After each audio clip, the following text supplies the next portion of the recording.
En esta edición de Creative Talks Podcast, hablamos de ChatGPT 3. Y no solamente lo que está provocando, sino lo que significa esta gran revolución de la inteligencia artificial. Disfruta esta edición icónica de Creative Talks Podcast. Black Creative Intelligence presenta. Estamos viviendo la disrupción más grande de la historia de la humanidad, una en donde la creatividad y el desarrollo tecnológico son el centro de una revolución que lo cambiará todo, y tú la estás liderando. Bienvenidos a esta ruptura del espacio-tiempo llamada Creative Talks Podcast. Creatividad, innovación, diseño, negocios y futuros. Con Fernanda Rocha y John Black. Un podcast de Black Creative Intelligence presentado por Blackbot, Black School y Black Bull. Creative Talks Podcast. Hola, ¿qué tal? ¿Cómo están? Bienvenidos a Creative Talks Podcast, el podcast donde hablamos de creatividad, innovación, diseño, negocios y futuros. Como cada semana, les saludo a ustedes que nos escuchan y le doy la bienvenida a John Black. Hola, Fernanda Rocha. Hola, tú que estás escuchando Creative Talks Podcast, yo soy John Black. ¿Qué semana, Fer, en términos de actividad profesional dentro de Blackbot? Estuvimos como locos en 2 colaboraciones que a estas alturas de la semana grabamos los jueves. Y así como el jueves se publica el podcast, estamos deshechos pero felices. Buena descripción. Deshechos pero contentos de todo lo que ha ocurrido, y sobre todo me entusiasma que estas colaboraciones que hacemos con clientes nos permiten profundizar en muchas de las conclusiones o reflexiones que después traemos a este lugar. Sí, eso es lo más importante que hacemos en Blackbot, ¿no? Que de alguna manera toda esta actividad profesional donde implementamos todo lo que hacemos en Blackbot, al final del día nos trae conocimiento de campo. Es como salir al campo, ser un soldado y entender que hay un reconocimiento total del área, de la geografía, del comportamiento cultural, de lo que vemos y hacemos, y de la eficiencia también de lo que hacemos y activamos, y que vamos trayendo de vuelta a cada una de las cosas que hacemos, como este podcast llamado Creative Talks. Y recuerden también que hay una comunidad de innovación llamado BCI, la Black Creative Intelligence, donde ustedes pueden leer de forma gratuita, solo tienen que aplicar para leer los contenidos que compartimos dentro. Tema de la semana. Este es el tema que nos robó totalmente la atención. Tema de la semana en Creative Talks Podcast. Bueno, pues creo que algunos de ustedes nos habían preguntado por qué en este podcast donde hablamos de creatividad no habíamos tocado el tema de ChatGPT o ChatGPT, y la razón es muy simple. Queríamos dejar pasar cierto tiempo porque en realidad no nos gusta hablar de cosas solamente por el hype que se genera, ¿no? O sea, es decir, hablar solo de ChatGPT y decir, ay, es que miren, está pasando esto y otro, no es suficiente si no analizamos el tema profundo y sobre todo cosas que nos competen en este podcast, abordar no solo la tecnología, sino el cambio y la transformación cultural que ella trae consigo. O sea, el tema inteligencia artificial, que es el tema grande que encierra ese tema lo hemos hablado siempre. O sea, ese tema ha estado aquí como una conversación constante. E inclusive desde junio del año pasado publicamos las primeras profundizaciones sobre el tema de creatividad artificial, donde no solamente estaban otras herramientas y otros jugadores distintos a OpenAI, que es la compañía detrás de esta herramienta, prácticamente herramienta. Y en este podcast no hablamos de gadgets, o sea, no hablamos de cosas hype que en el momento ocurren, sino que vamos avisando desde antes los grandes temas que envuelven. Por lo tanto, sí, en este momento está hypeada, sería la palabra, toda la industria de medios y arte y creatividad respecto a lo que la herramienta está mostrando ser.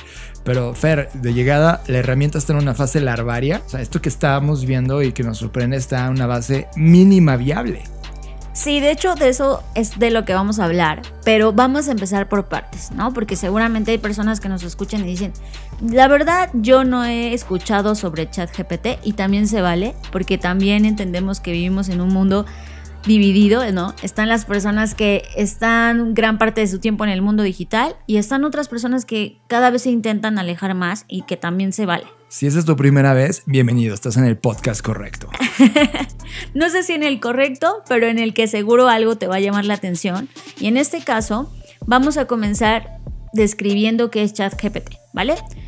Bueno, como bien lo decías, John, es una herramienta de búsqueda de inteligencia artificial que imita la estructura de formato largo en texto en función de las indicaciones, que le dan los usuarios humanos, ¿vale? Entonces, eso es básicamente lo que es. Es una herramienta que escribe y trata de imitar la forma de escritura humana, y lo que escribe es gracias a una solicitud que tú le haces, ¿no? Si tú le dices, oye, ChatGPT, escribe 10 frases que me inspiren a hacer más ejercicio, ¿no?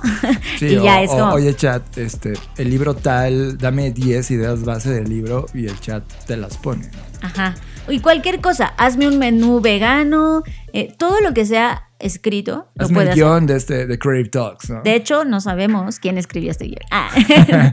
¿Tú cuántas horas tienes jugando ahorita con chat? ¿Con unas 100 horas? ¿Ya almacenadas al menos? No, yo creo que un poco más, porque como toda herramienta tecnológica y digital, sobre todo, ChatGPT ha atravesado varias versiones, ¿no? Ahorita estamos en la 3.5 y yo vengo usando ChatGPT desde que lanzó su primera versión. Entonces, sí, quizás la última la he usado unas 200 horas y las otras, no sé, ya perdí la cuenta, ¿no? Lo que sí es sorprendente desde esta versión que se hizo ya pública, o sea que no tenías que ir a formar o pedir un request para que te dejaran probarla, que fue tu caso, Fer, o sea, tú probaste desde que esto era un proyecto beta. Y ahora que se hizo pública, que fue, si no me equivoco, a finales de noviembre, ¿no? Uh-huh. O sea, sí tengo que decir que la velocidad de la conversación de noviembre a hoy, esto estamos grabándolo a finales de enero, o sea, han pasado casi 2 meses desde que salió la herramienta públicamente y las personas se toparon con los primeros ejercicios con esto. El hype ha sido inclusive más grande que cuando salió el iPhone. O sea, en términos de todo mundo ya se hizo freak out o se sorprendió o está jugando o está aplicando esa herramienta. Eso sí se lo concedo, pero es producto de mucho de lo que ya se ha hablado previamente, por ejemplo, con DALL-E, que provocó muchas de las olas iniciales para llegar a esto. Sí, y qué bueno que tocas lo de DALL-E, porque ambas herramientas han sido desarrolladas por la misma empresa, que es OpenAI. Y digo ya empresa porque si bien nació siendo un proyecto sin fines de lucro, exacto, hoy ya no. Cambió. Hoy ya cambió. Y vamos a ir desmenuzando, sobre todo, algo que nos interesaba hablar. No es de todas las miles de aplicaciones que puede tener la herramienta, porque si no, no acabamos, sino enfocado al tema de educación. ¿Por qué? Porque la educación es parte del sistema y del funcionamiento de nuestro sistema actual. Por lo tanto, creemos que al trastocar y romper los límites y comenzar a causar escozor en todo el ámbito educativo, bueno, esos son señales de lo que podría pasar en el futuro en las demás aristas de la actividad humana. Me queda claro, si tú el Lego llamado educación, ¿no?, lo sacas de la ecuación, no podrías entender lo que se va a convertir la sociedad de los próximos años. Y ahora, en este momento, si hay uno de los sectores más encendidos en el debate, es el sector educativo. Y es ahí donde prácticamente Fer y yo dijimos, a ver, vamos a meternos a este sector y a esta discusión y venga, lo que salga. Ok. Para eso vamos a pensar que nuestro sistema educativo actual, sin importar en qué parte del mundo estés, la forma en la que se te evalúa que tú aprendes o no aprendes algo es a través de un examen, y en ese examen se te asigna una calificación, ¿no? Aprobatoria o no. En cada país varía, hay quienes usan escalas del 0 al 10 o del 0 al 100 o en A, B, C, etcétera, ¿no? Pero al final del día es una escala que mide si tú apruebas o no apruebas. Y sobre todo cuando tú estudias alguna licenciatura o una carrera, como le llamamos aquí en México, pues al final tienes que presentar un examen en el cual recibes un título que ya te dice, mira, ya acabaste de estudiar 4 o 5 años, 6 o 7 en algunos casos, como la medicina, que ya ahorita vamos para allá. Y ese examen valida que pues tú tienes los conocimientos suficientes y necesarios para comenzar a ejercer esa carrera profesional. Vamos por partes, como tú dices. Esa primera herramienta que mencionas, Fer, es como un validador de que en tu disco duro está grabado de forma correcta el conocimiento básico para ir obteniendo los pasos o grados de ahí a lo que vas obteniendo a lo largo de tu tiempo académico, ¿no? Y es como herramienta funcionaba durante mucho tiempo porque era como, sí, claro, apréndete de memoria algo, aunque no sepas aplicarlo, sí validaba que ese conocimiento o / pedazo de información grabado estuviera en tu mente aunque no lo entendieras. Claro, aunque eso también ha ido evolucionando y qué bueno que lo tocas, porque actualmente los exámenes, si bien tienen una parte como de teórica, memorización, hay una parte de los exámenes donde tratan de encontrar que tú realmente tienes este pensamiento crítico y que tratan de evaluar cómo resolvería cierto problema. Y eso es importante porque a eso vamos. En el caso en Estados Unidos, porque estos son donde se ha documentado estos últimos casos, no diría casos de éxito, sino casos de análisis, y vamos a comenzar por la abogacía, ¿no? Que es pues una de las, digamos que, profesiones más estudiadas a lo largo de los últimos años. Bueno, resulta que un grupo de instructores o profesores de la Facultad de Derecho de la Universidad de Minnesota le dieron a ChatGPT 4 exámenes y al mismo tiempo esos exámenes se los dieron a estudiantes reales, ¿no? Entonces hicieron como una comparativa de ChatGPT versus los estudiantes reales. Y después de completar 95 preguntas de opción múltiple, que aquí es como un poco donde dices tú, ahí juega la memoria, ¿no? A ver si te aprendiste la ley, el artículo, lo que haya sido. Y 12 preguntas de ensayo, que ahí sí tienes que racionalizar un poco más y como que conectar ciertos puntos. Bueno, pues resulta que ChatGPT se desempeñó en promedio al nivel de un estudiante que sacaría C+. Logrando esta calificación que en comparación es baja, pero es aprobatoria. O sea, es como un 6.57. Exacto, es como panzaste, escala, ¿no? Como decimos en México, panzaste. O sea, en la escala donde 10 es máximo, esta versión larvaria del chat hace eso. Exacto. Pero justo lo interesante, y se menciona en el estudio, porque además con todo esto que hicieron, pues publicaron un artículo, ¿no?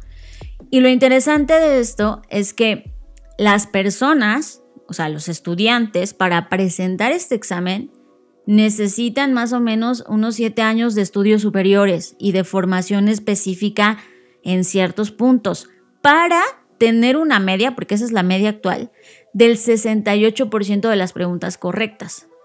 O sea, fíjense bien, en el estatus actual, un ser humano debe estudiar más o menos 7 años Brutal. Para poder presentar este examen y aprobarlo, ¿vale? Es algo que me parece el punto central de este tema, porque OpenAI, o bueno, ChatGPT, ha conseguido una puntuación del 50.3%, donde el promedio, como ya lo dije, es el 68%. Sin estudios previos, evidentemente, sin una preparación previa, que eso es muy importante. Tomaron el ChatGPT así como está hoy, en su fase larvaria. No usaron el API para entrenarlo, nada, así como está el día de hoy. Que mucho de esto lo platicábamos, por ejemplo, cuando vimos por primera vez la llegada en el sector médico de IBM, con la llegada de su inteligencia artificial, que comenzó a asistir a los médicos documentando casos y accediendo al instante con todo el historial de casos que era por millones para poder sugerir, ojo, él no te decía que tenías tal cosa, pero le sugería al médico que vía la evidencia y vía la documentación que tenía, las posibilidades de tener X enfermedad eran tanto por ciento. Qué bueno que tocas el caso de la medicina porque son dos cosas totalmente distintas. IBM es una tecnología y una plataforma enorme que se ha venido desarrollando y que además Watson sí está siendo entrenado, no nada más está acumulando datos. O sea que eso es importante mencionar. Por eso era capaz de ejecutar una sugerencia de un diagnóstico. Sin embargo, esto es totalmente distinto porque no está siendo entrenado para ser abogado. Simplemente es una herramienta que tiene un modelo de aprendizaje, por supuesto, pero que no está enfocado para ser abogado, ¿no? Ahora, en el caso de la medicina, que es el segundo punto que tocas, hay dos casos. El otro, si quieren, al final lo mencionamos, pero el que voy a mencionar es el que tiene que ver con ChatGPT, porque usaron 2 inteligencias artificiales y me voy a enfocar en este, ¿vale? Este se publicó en una revista científica, en un, digamos que portal de revista científica que se llama medRxiv en diciembre.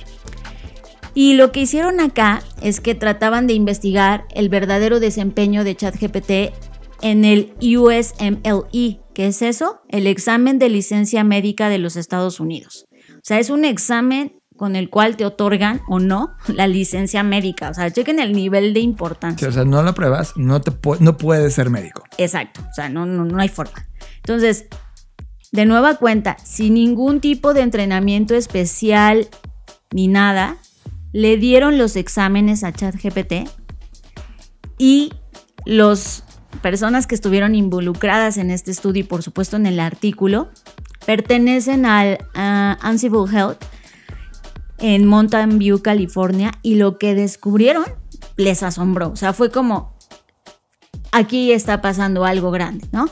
Porque, y voy a decir tal cual lo describen en el artículo, encontramos evidencia nueva y sorprendente de que esta herramienta de inteligencia artificial está a la altura de este desafío. Para que entendamos un poco más, porque igual no somos médicos y no estamos relacionados con esto y no sabemos cómo es el examen. Bueno, este examen consta de 3 exámenes a su vez. El primero generalmente lo realizan estudiantes de medicina de segundo año, ¿vale? El segundo se realiza por aquellos que ya están en su 4º año. Y el último por médicos después de un año de educación de posgrado, ¿vale? O sea, no es un examen que digas, ay, bueno, pues es que estudiando bien fuerte lo puedes pasar. No, o sea, es un tema de años de preparación.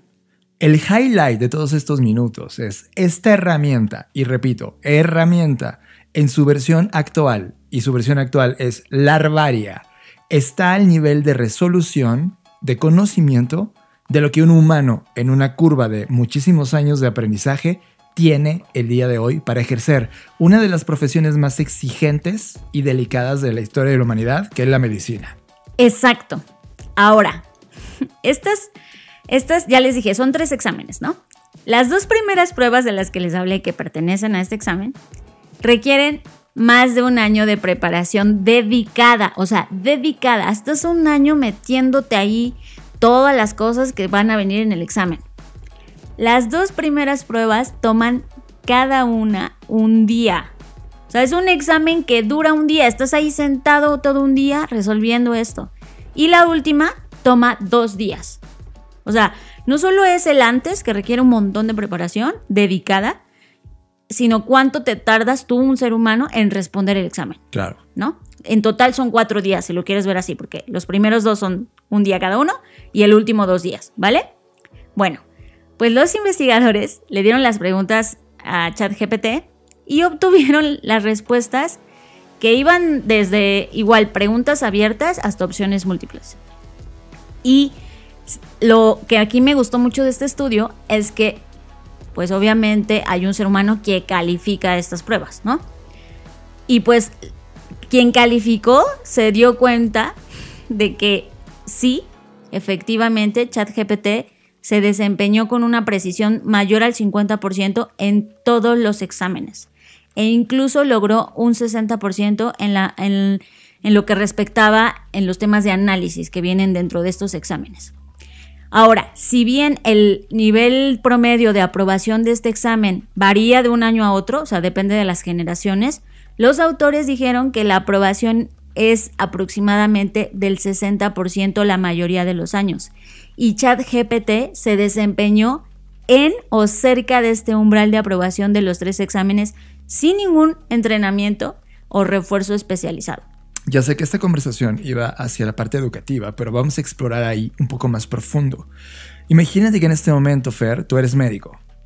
Ya pasaste el examen, es más, te acaban de dar hoy tu registro de que lo lograste. Pasaste la licencia médica de los Estados Unidos, el examen de licencia médica. Pero al mismo tiempo, en esta línea del tiempo, Chat lo logró, ¿no? Y es como, entras en un momento donde debí haber estudiado esto. Es una pregunta interesante. ¿Hacia dónde tendría? Porque esto prácticamente es un disruptor. ¿Hacia dónde tendría? Porque no va a ser más que mejorar este algoritmo. No va a ser más que mejorar. Y tú como humano ya no vas a mejorar menos. Lo que vas a tener es el tiempo, una experiencia de tiempo para almacenar todo ese conocimiento de atender algunos miles de pacientes en algunos años que te van dando y validando y descubriendo cosas o haciendo correlaciones en tu cabeza que te va dando una experiencia médica. Tú y yo sabemos que un médico, mientras más años tiene, más valor en el mercado por justo esa experiencia.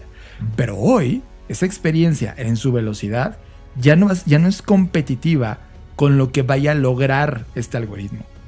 Y eso es el siguiente punto, porque tengo un tercer caso, ¿vale? Por supuesto que esto pone en jaque un montón de cosas que habíamos venido haciendo, tanto bien como mal. Ya no hay que juzgar si estuvieron bien hechas o mal hechas. Ya no estamos ahí, sino simplemente está transformándose todo, ¿vale? Entonces voy con el tercer caso porque tiene que ver, y por eso lo dejé al final, porque tiene que ver con este cuestionamiento de, bueno, ¿y ahora qué sigue para la educación? Este caso es de un MBA o un máster que hizo el profesor Christian Terbich, que es autor del artículo que se llama ¿Podría GPT-3 obtener un MBA de Wharton? Así es como le puso a su investigación. Y pues confirmó esta investigación en este artículo, confirma que sí, que obtuvo una puntuación entre B- y B en el examen. O sea, buena, de regular a buena. Exacto. El puntaje muestra una, y lo voy a decir textual, notable capacidad para automatizar algunas de las habilidades de los trabajadores del conocimiento altamente remunerados en general y específicamente de los trabajadores del conocimiento en los puestos que ocupan los graduados del MBA, incluidos analistas, gerentes y consultores. ¿Vale? O sea, está diciendo que estos resultados muestran que tiene esta misma capacidad que hoy tienen allá afuera consultores especializados que son altamente remunerados. O sea, les están pagando por algo que hoy, en este momento, mientras hablamos, un chat puede hacer.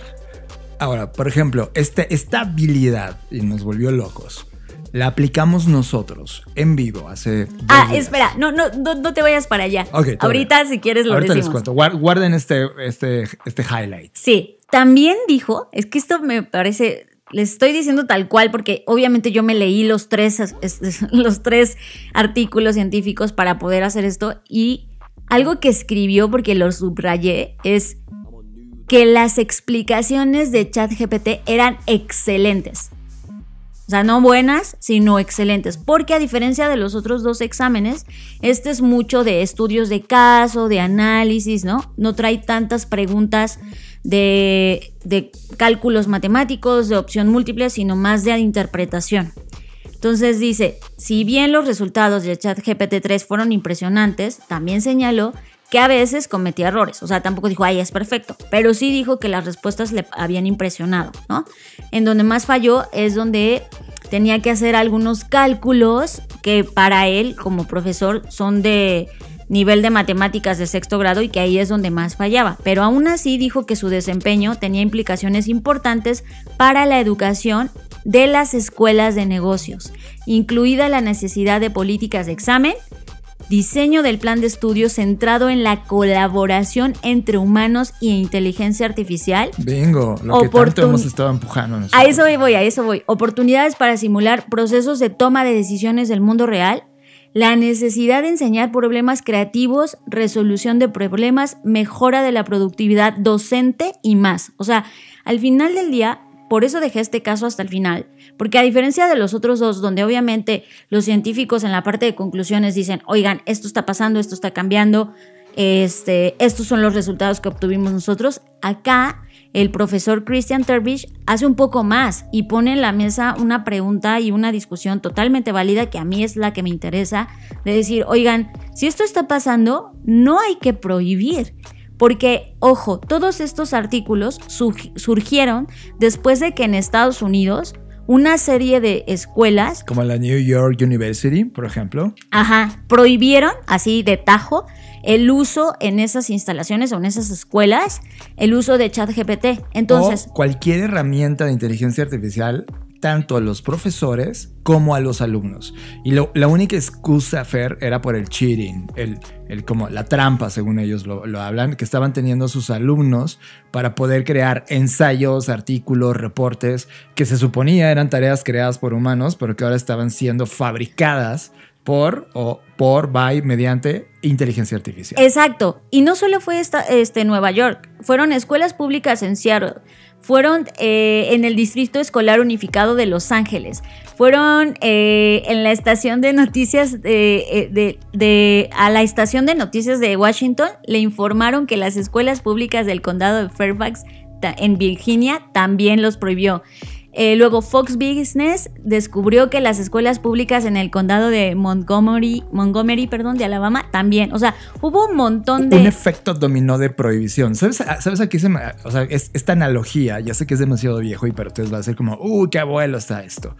Pero cuando a mí me tocó ir a la escuela, cuando estaba en la universidad, en ese momento estaba Wikipedia. Sí. Bueno, en Wikipedia. Y en ese momento yo estudié Ciencias de la Comunicación, al menos al inicio de mi carrera, en la Universidad Nacional Autónoma de México, la UNAM, donde tenían un pensamiento muy crítico respecto al mundo, ¿no?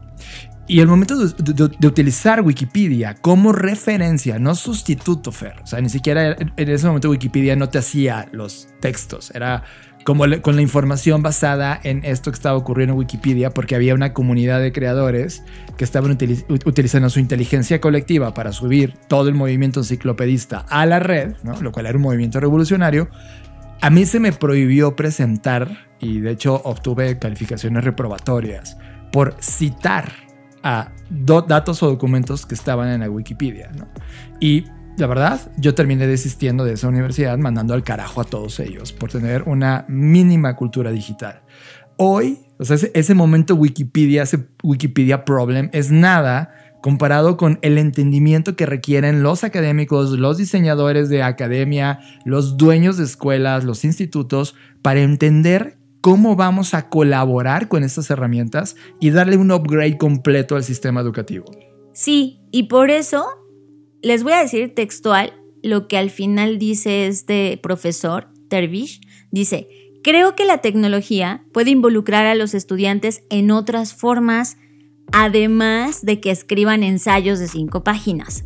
Pero depende de nosotros como educadores reimaginar la educación y encontrar otras formas de involucrar a los estudiantes y de enseñar a los estudiantes. Y creo que ese es un punto que, bueno, me dio esperanza, me dio alivio, porque dije, vaya, alguien está poniendo en la mesa este ejemplo, no para decir, ay, sí, qué terror la inteligencia artificial o el ChatGPT-3, sino decir, oye, nos toca a todos rediseñar este sistema porque está pasando. O sea, no hay marcha atrás, no es como que, bueno, la inteligencia artificial va a ir empeorando, al contrario, va a ir cada vez mejorando. Aprendiendo, sí, mucho más. ¿Sabes? Esto me enoja porque, por ejemplo, la humanidad es esta especie que no hace nada pese a las señales hasta que tiene el agua en el cuello. O sea, recuerdo perfecto los libros de Ken Robinson que nos decía desde hace décadas, oigan, el sistema educativo está mal, estamos atravesando una curva distinta a la que atravesamos con la revolución industrial de las máquinas iniciales de producción masiva y ahora estamos frente a una curva computacional que va a terminar colisionando con la creatividad humana y las escuelas son fábricas y necesitamos que sean creadoras. Y él hablaba de una revolución creativa en las escuelas, cosa que nadie escuchó. Kevin se murió hace 2 años y ahora que ya tenemos el cuello, el agua hasta el cuello, es que dicen, uy, sí, esas ideas hay que rescatarlas. Esa parte me molesta de la humanidad, pero al mismo tiempo me emociona porque ya está pasando, ya es inevitable el cambio.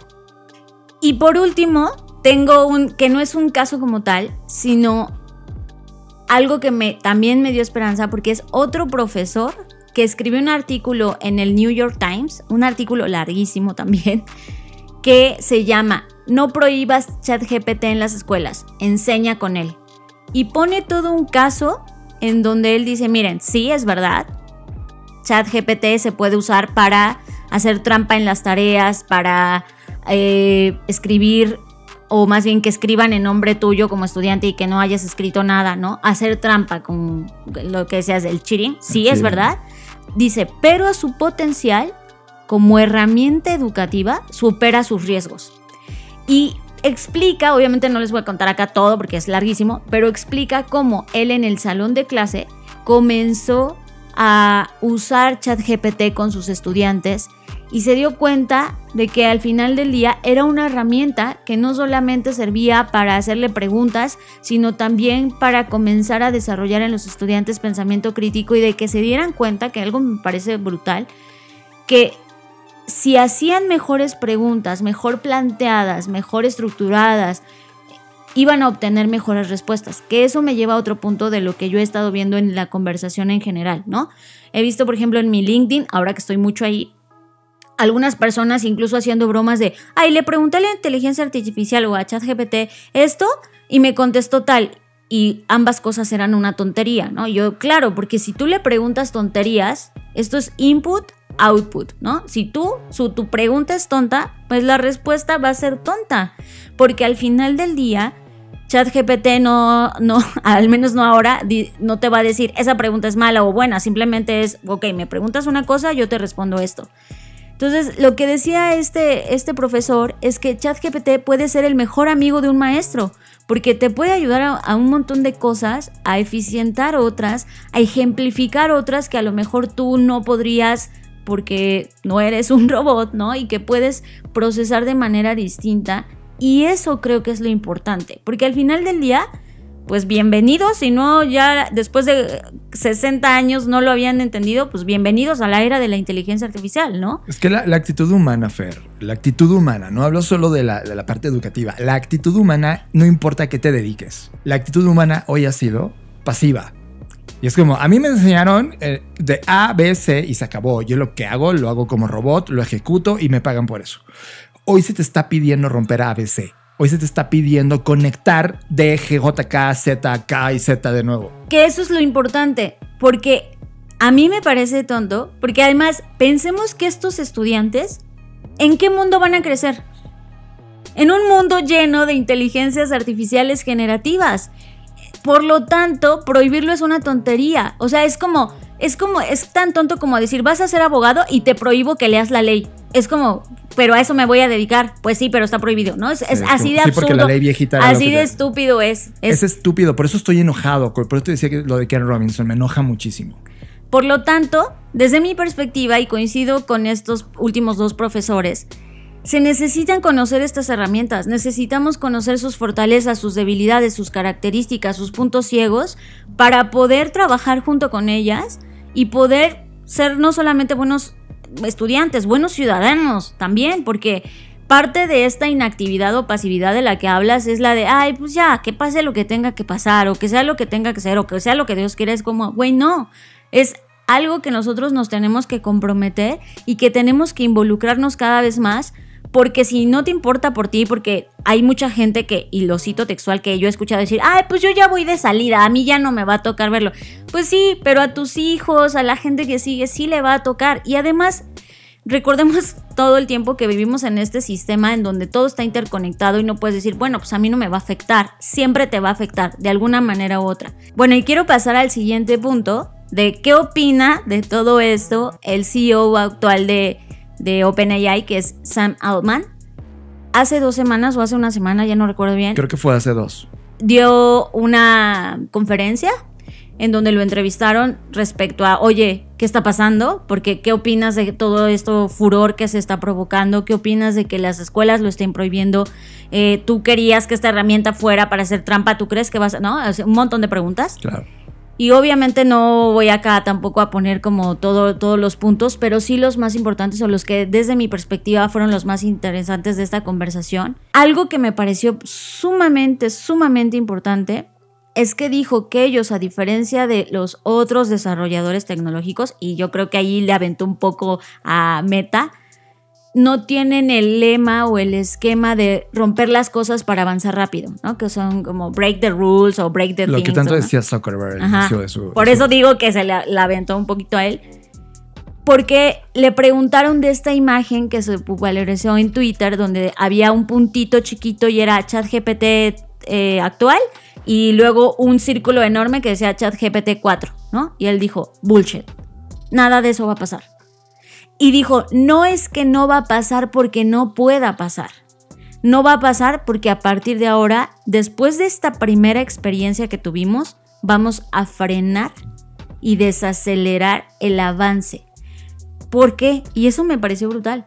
Porque se dieron cuenta que la humanidad necesita tiempo y no está lista para que ellos pongan así de la noche a la mañana un ChatGPT, llámese la versión que sea, ultra potente, porque si de por sí con esta versión, que es un bebé en comparación de lo que se va a convertir, la gente ya está como loca, él dijo que esto lo van a ir dosificando y que perdón por haber decepcionado a las personas y que perdón por no ir tan rápido como nosotros vamos a demandar después de esta primera entrega, y que dijo, yo sé que mucha gente piensa que ahorita ChatGPT 3 es tonto y se equivoca y dice, pues sí, porque no es que estemos aprendiendo solamente de la herramienta per se, que sí, pero también estamos aprendiendo del comportamiento humano y de qué significa esto.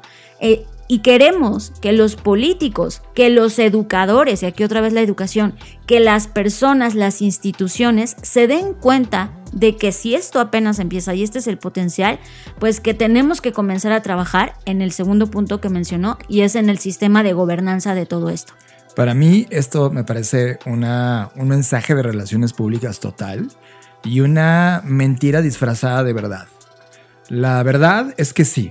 Era un grupo de investigación que llegó a este punto y que liberó la herramienta para provocar el hype. Ellos sabían lo que tenían en las manos y querían saber qué pasaba cuando lo ocupaba la gente en esta curva rapidísima. Hemos visto curvas de años de adopción y aquí fueron 2 meses y ya tenemos este hype.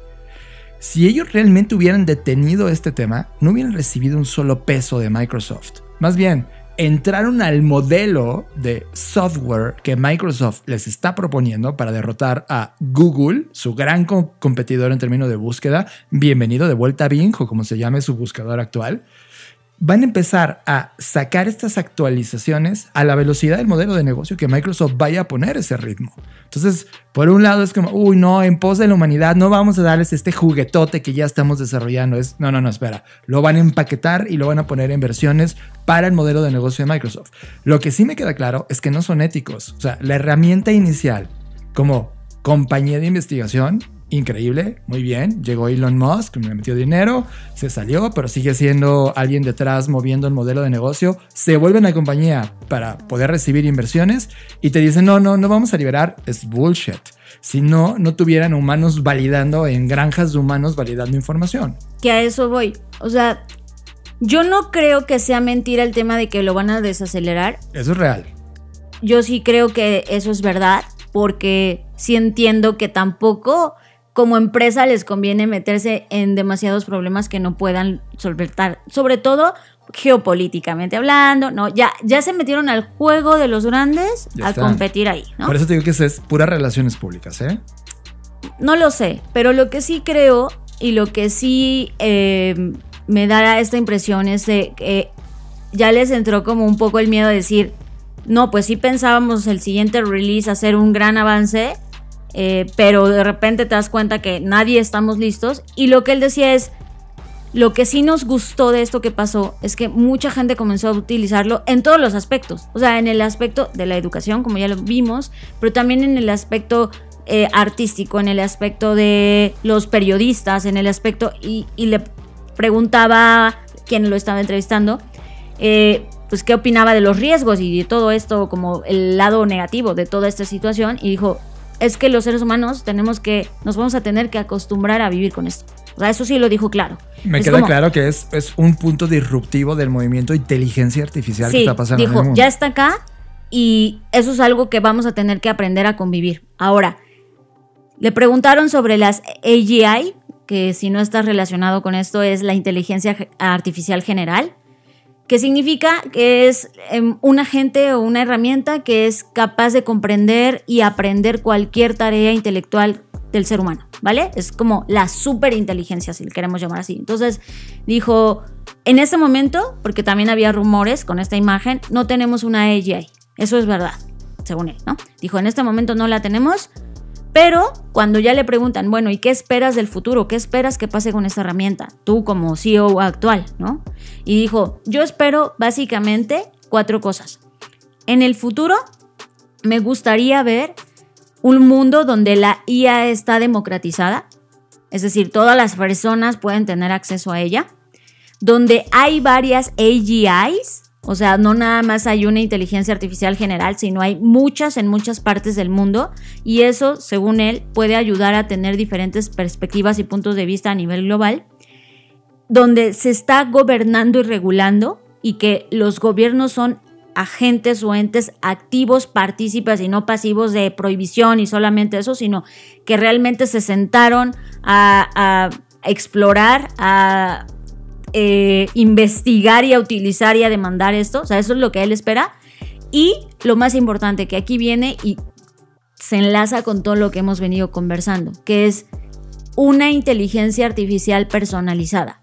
Él sueña con un mundo en donde cada uno de nosotros tengamos nuestros propios parámetros y bajo nuestros propios parámetros de valores podamos tener una inteligencia artificial 100% personalizada, en donde si tú quieres que la inteligencia artificial solo te ayude a ciertas cosas, o quieres usarla para tu trabajo, o quieres usar para lo que sea que quieras usarla, lo puedas hacer, y que no sea una gran empresa dictando los parámetros a través de los cuales tiene que operar la inteligencia artificial, sino sea el propio usuario que personaliza en la máxima expresión de la palabra su inteligencia artificial. Entonces, imaginemos, y no estoy diciendo que yo estoy a favor o en contra, si quieren al final emito mi propio juicio, pero imaginemos que este escenario ocurre. Imaginemos que cada uno de nosotros ya estamos en un año, el que sea, en donde ya cada uno de nosotros estamos teniendo en nuestra mano, en la palma de la mano, una inteligencia artificial personalizada.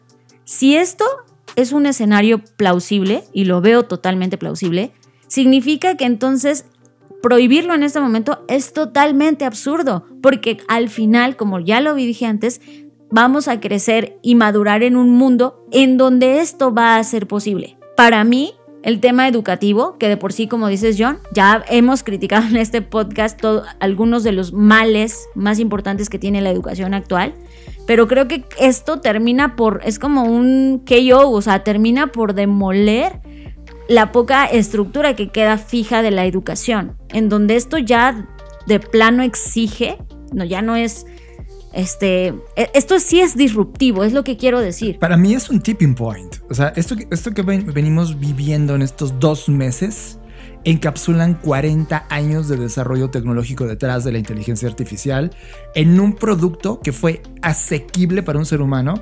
Ya lo había sido DALL-E en la parte visual, pero ahora textual. O sea, la suma de esas 2 herramientas para esta compañía nos enseñaron el poder actual, ya no la visión del futuro, sino el poder actual de esa herramienta y de cómo al uso de estas 2 podrías romper los cimientos de todo lo que se estaba ya degradando años atrás y que nadie lo había tocado. O sea, estaban en pinzas, pero cada golpe que le daban a ese concepto seguían resistiéndolo. Ya no lo van a resistir.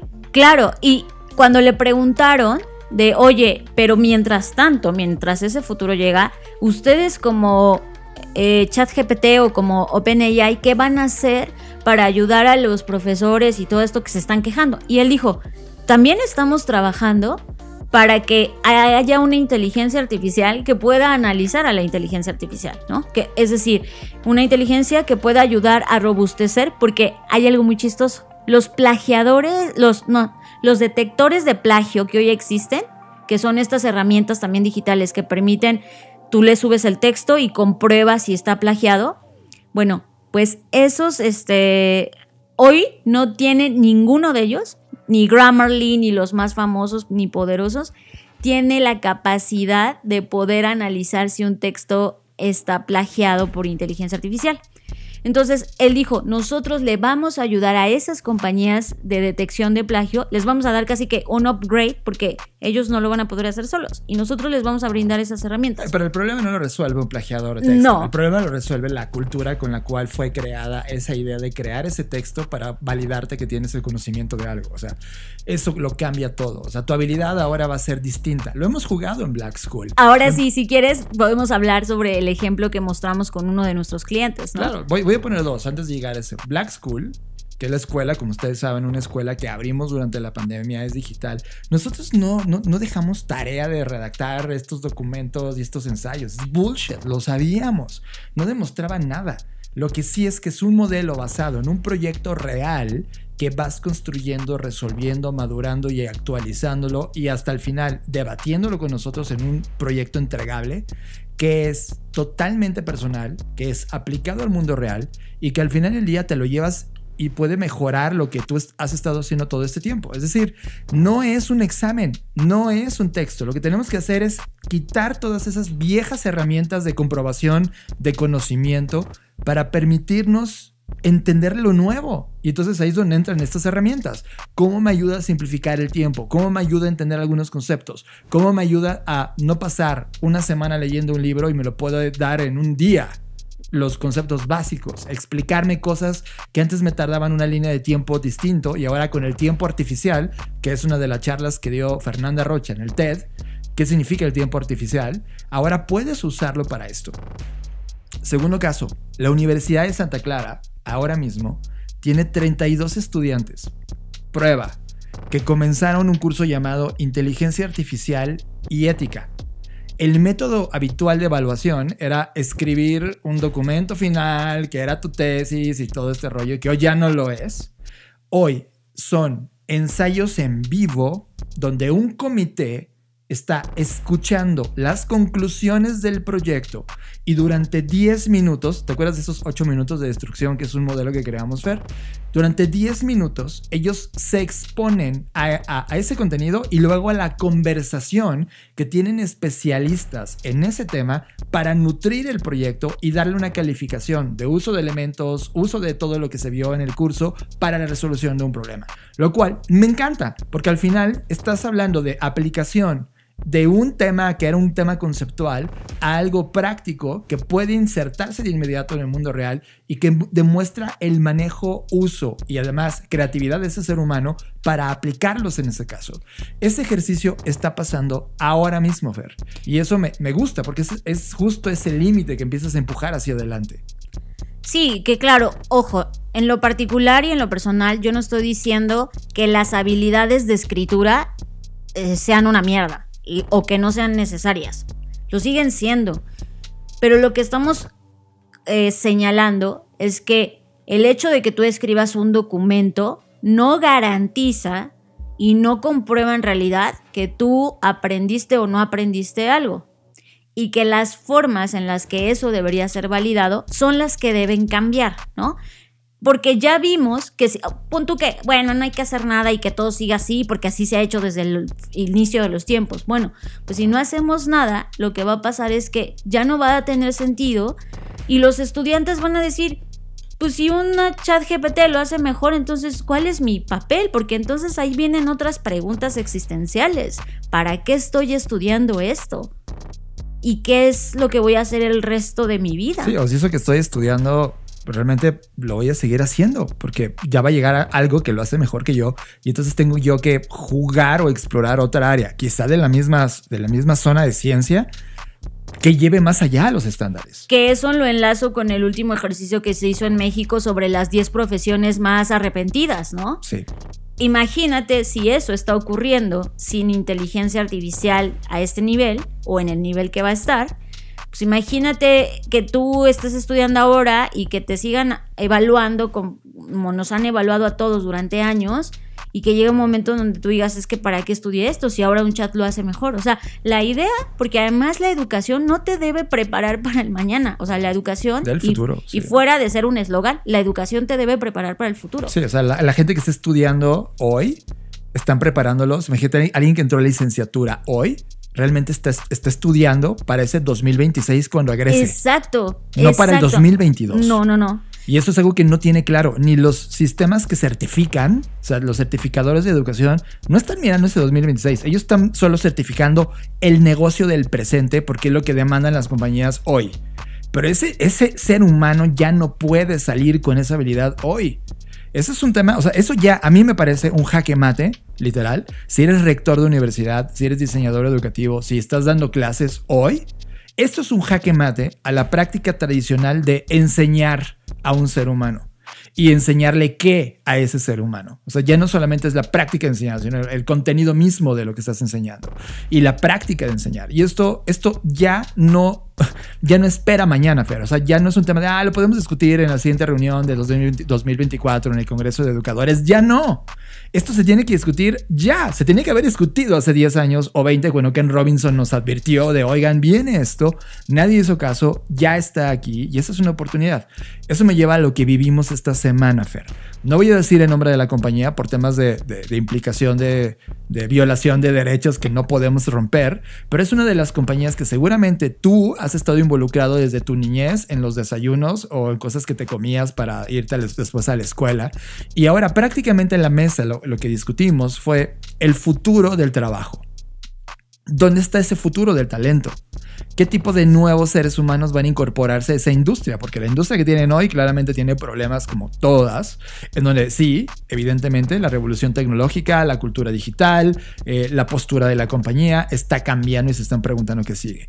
En ese particular caso, Fer abrió ChatGPT-3 y les mostró en 5 minutos cómo bastaba 5 minutos para rebasar a todo su departamento de marketing, estrategia, comunicación, diseño, investigación y gente relacionada con el futuro del trabajo dentro de la compañía, con un par de herramientas, con un resultado listo para ser llevado al departamento de investigación y pudiera desarrollarse un producto nuevo. Bueno, y evidentemente al mostrarles esto, la gente quedó estupefacta, ¿no? Porque la mayoría de ellos, y es sorprendente porque desde mi perspectiva a lo que se dedican deberían estar atentos a estos temas, pero bueno, tampoco los voy a juzgar por eso. Pero 1, porque no habían usado la herramienta, y 2, porque pues era algo inesperado y realmente ver operar, a lo mejor a ustedes quienes somos más digitalizados o hemos crecido con la tecnología o en la tecnología, pues ChatGPT-3 ya no nos sorprende tanto, ¿no? Lo que ha pasado que muchos dicen, pues no es tan perfecto y no resuelve problemas cuánticos. Y es, pues no, porque es un bebé. O sea, es como si tú le exigieras a un niño de kinder que resolviera problemas cuánticos, ¿no? O le exigieras al Atari la resolución de un Xbox o de un PlayStation, exacto. Sí, no es así, ¿no? Pero más allá de eso, pues sí, el foco de lo que queremos transmitir hoy es que este tema de ChatGPT no es si ahorita puede escribir los 10 pasos para empezar un negocio. El tema de ChatGPT es porque es mucho más grande de lo que alcanzamos a vislumbrar. Es muchísimo más grande y por supuesto que esto también lo quiero dejar en claro, destapa la cañería a través de la cual está construida todas las herramientas tecnológicas del día de hoy. Y cuando digo eso, me refiero justo a lo que tú comentabas, John, del lado oscuro. Y es, actualmente, hace también una semana, se publicó un artículo en la revista Time, en donde se reveló que ChatGPT pues tenía un problema que era hacer menos tóxico el ChatGPT. ¿Por qué? Porque recordemos algo y eso siempre se nos olvida. Estas inteligencias artificiales no están generándose de la nada, no nacieron por espontaneidad. Se están generando porque las estamos programando y siempre hay un ser humano, al menos hasta ahora, detrás que hizo todo el input y que está haciendo todo el trabajo, y si no es que muchos seres humanos atrás de esto, ¿vale? Y todos los sesgos de esos seres humanos están ahí. Exacto. Los bias. Todos los bias o sesgos cognitivos, ¿no? Que son el racismo, la discriminación, bueno, todo esto que ya sabemos de lo cual padecemos, bueno, eso se está transmitiendo.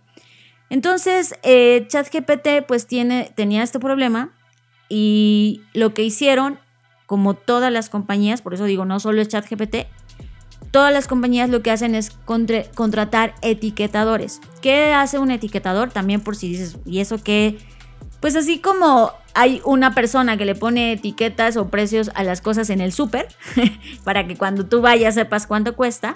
Bueno, pues hagan de cuenta exactamente eso, pero con palabras en estos programas con el objetivo de, por ejemplo, si encuentran la palabra pendejo, que la etiqueten entendiendo que eso podría ser usado como odio, como un abuso, como bullying, ¿no? Como todos los posibles malos usos de esa palabra. Y lo estoy diciendo de manera muy simplista, pero para que lo entendamos todos, ¿no? Entonces, estos etiquetadores siguen siendo personas, ¿vale? Porque como la inteligencia artificial de alguna manera u otra es amoral, o sea, no es como que, esto es bueno, esto es malo, eso, la connotación de eso se lo damos nosotros, pues necesitan que un ser humano les explique, oye, cuando alguien dice pendejo, significa esto y está mal, ¿no? Está mal que lo usemos. Sí, porque la máquina diría, sí, yo puedo utilizar todo lo que tengo en la base de datos. Todas las palabras de que... y generarte un algo porque al final es amoral. Y entonces ahora hay estos etiquetadores ayudan a no cometer lo que Facebook cometió como error todo este tiempo, porque Facebook no lo tenía así y entonces cometió muchos errores que le costaron reputación. Que después Facebook contrató a ciertas compañías y una de esas compañías es la misma que contrató OpenAI, que es una compañía que se dedica a eso. Pero el problema no es ese. El problema es que esta compañía, que se llama Sama, es un proveedor que terciariza este servicio, ¿vale? Entonces tiene a personas en Kenia trabajando por menos de $2 la hora, etiquetando.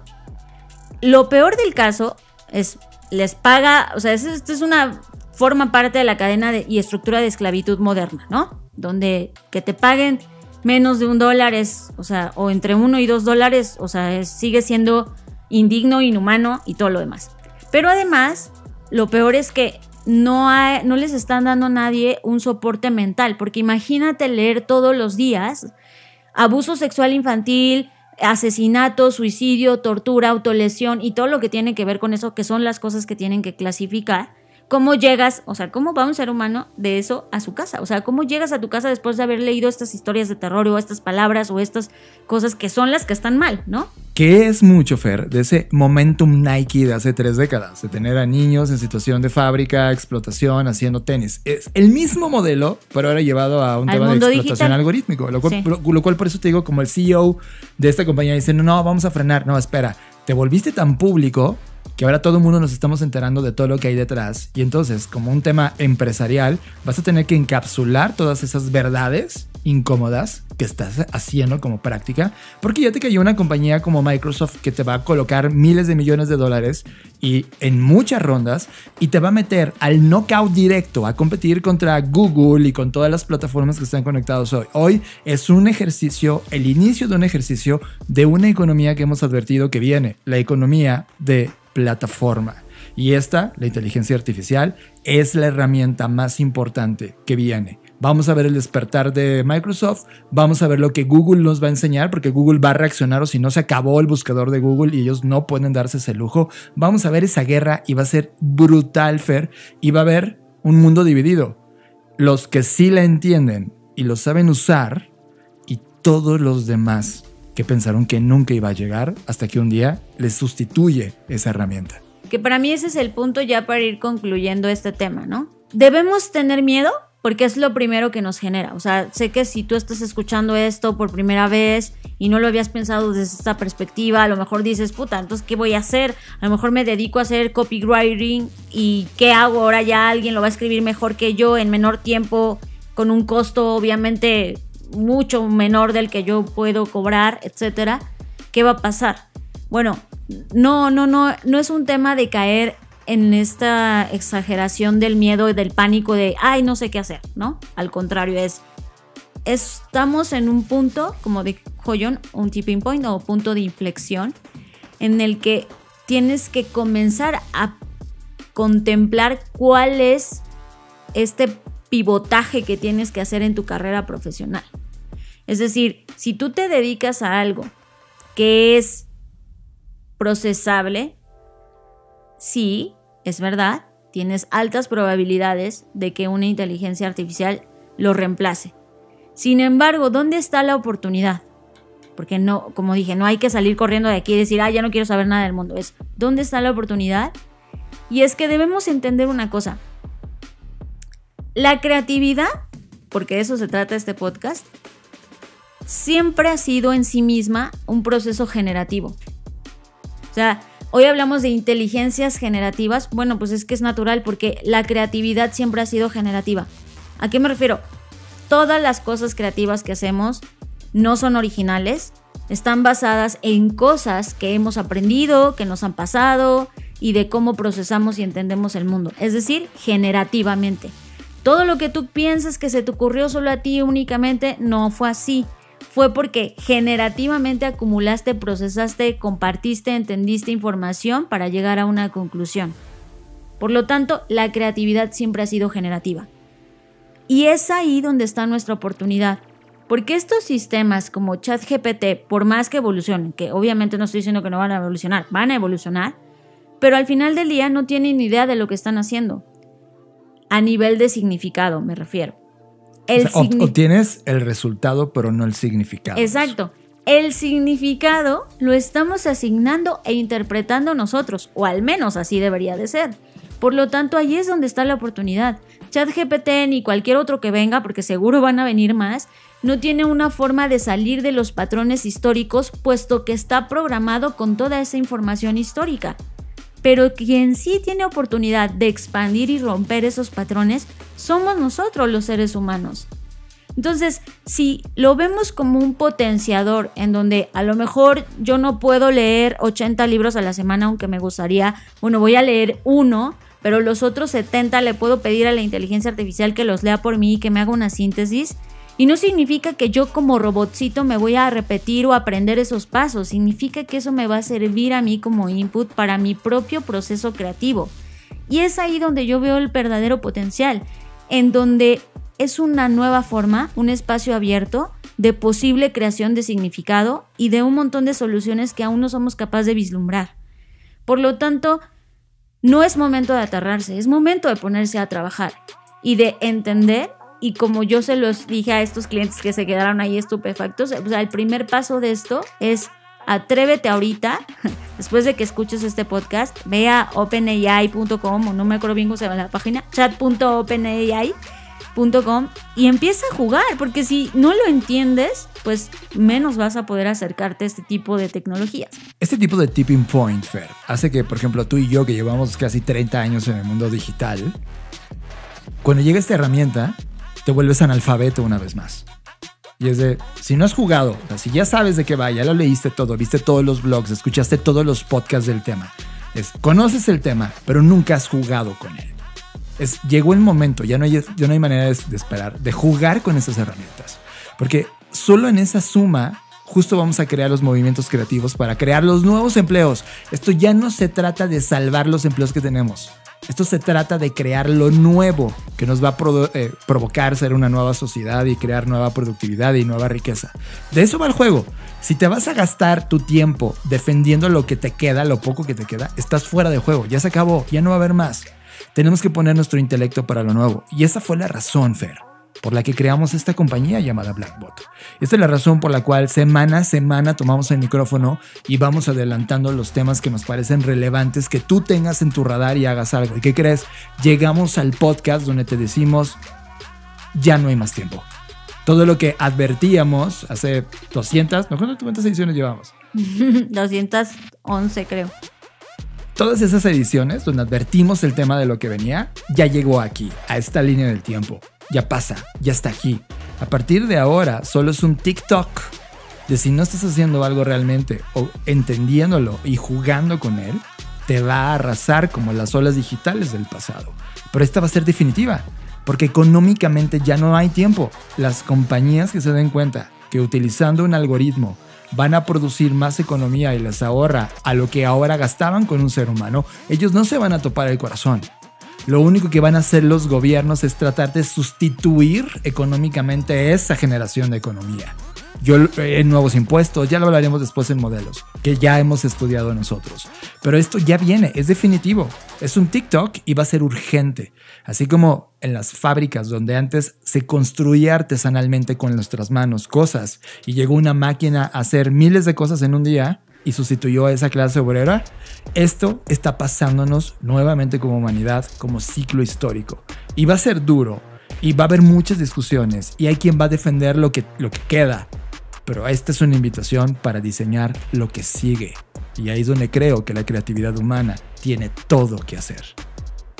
Eso es, creo que al final del día no es decir que esto va a sustituir al ser humano al 100% y que los robots nos van a conquistar. No, hay que alejarnos de esas teorías de Hollywood, pero lo que sí hay que hacer es entender que esto es una herramienta y como tal puede ser usada para algo bueno o para algo malo, ¿no? Tiene ese potencial como lo tiene un martillo o como lo tiene cualquier herramienta que hemos creado. La división, ¿no?, de los átomos. Y que además también debemos entender que todo lo que hemos creado a lo largo de nuestra historia en este planeta tiene esa dualidad. Cuando inventamos el auto, inventamos el atropellamiento. Cuando inventamos, o sea, siempre algo tiene una consecuencia. Los choques, el smog, el tráfico. Sí, exacto.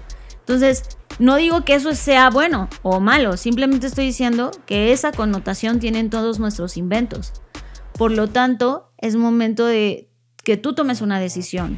Porque en lo que yo sí sigo creyendo es en el potencial creativo que tenemos nosotros para poder preceder y exceder todo lo que se pueda representar. O sea, para mí esto es como una nueva capa, un nuevo nivel de imaginación.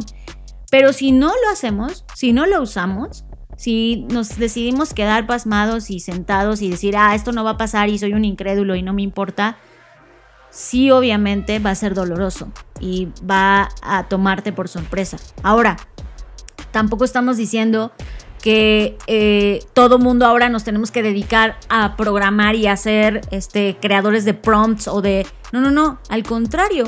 Yo también veo una gran zona de oportunidad en las cosas en papel, por ejemplo. Siento que este auge, así como pasa hoy con que los viniles son más vendidos, más consumidos que nunca antes en la historia, bueno, creo que eso también va a ser este tipo de movimientos, que va a haber tanta cosa digital que lo hecho en papel, yo por eso, y escuchan, a mí no me gusta mucho hacer predicciones, yo no creo en eso, pero yo sí, en esta vez sí me voy a atrever, yo sí creo que el tema de el papel, las revistas de diseño, todo esto va a cobrar un montón de importancia, porque vamos a estar también tan saturados del mundo digital, tan saturados, que volver a sentarte a hojear una revista. El otro día me impacté porque compartí la edición de la revista Telos de este año que habla, de este mes, que habla del futuro del trabajo, y me impacté porque una chica en LinkedIn me escribió, hace años que no leo una revista. Y yo, ¿qué? O sea, para mí fue impactante, ¿no? Pero también creo que este tipo de cosas va a hacer que volvamos incluso a tener procesos creativos fuera del mundo digital. Y me queda claro que así va a ser. Creo que por eso, y vayan ustedes a leer un artículo que se llama Creatividad Artificial o un podcast de plataforma que se llama Creatividad Artificial, creemos que el punto exacto, el equilibrio, el sweet spot va a ser entre la creatividad humana y esa cosa llamada creatividad artificial. Me encanta, Fer, escuchar que si bien no te gustan las predicciones, acabas de poner una previsualización. Y esa previsualización me encanta porque creo que va para allá. Sin embargo, no todos van a verla o no todos van a encontrar esa fórmula de vivir en ese ecosistema. Pero para hoy donde veo la oportunidad, la veo igual que tú, es justo en esa área. Estás escuchando Creative Talks Podcast con Fernanda Rocha y John Black. Y con esto llegamos al fin de Creative Talks Podcast. Esta edición fue una edición para pensar e inclusive para escuchar varias veces y irla validando. Creo, Fer, que esta conversación que hemos sostenido es válida y va a ser válida escuchar varias veces en distintas partes de cómo vaya evolucionando esto. No importa las herramientas, ahí viene un boom de herramientas, ahí viene un boom de compañías y de startups que van a empezar a dibujar o a enseñarnos en el radar de tendencias hacia dónde se pueden ir todo esto que hemos conversado el día de hoy. Pero al final la conversación va a ser esta, el cómo integramos la herramienta, cómo entendemos la herramienta, cómo regulamos la herramienta, cómo le ponemos marcos éticos a la herramienta para el bien de la vida en este planeta. Y no solamente de la humanidad, sino de este planeta. Y creo que para allá va esa conversación. Fer, ¿qué conversación? Y que quede este podcast como un podcast memorable de todos los que hemos hecho, porque el tipping point ya nos alcanzó. Pues eso es, se convirtió en un episodio monotemático, pero a veces es necesario porque la profundidad del tema da para esto y más. Seguro ya estaremos explorando e indagando más en Black Trends, que son nuestros episodios que publicamos en nuestro canal de YouTube. Pero bueno, esta conversación sigue y es el inicio de un montón de cosas. Gracias por escucharnos, gracias por estar acá. Nos vemos en el futuro. Escuchaste Creative Talks Podcast con Fernanda Rocha y John Black, un podcast de Black Creative Intelligence, presentado por Blackbot, Black School y Black Bull. Nos vemos en el futuro. Black Creative Intelligence presentó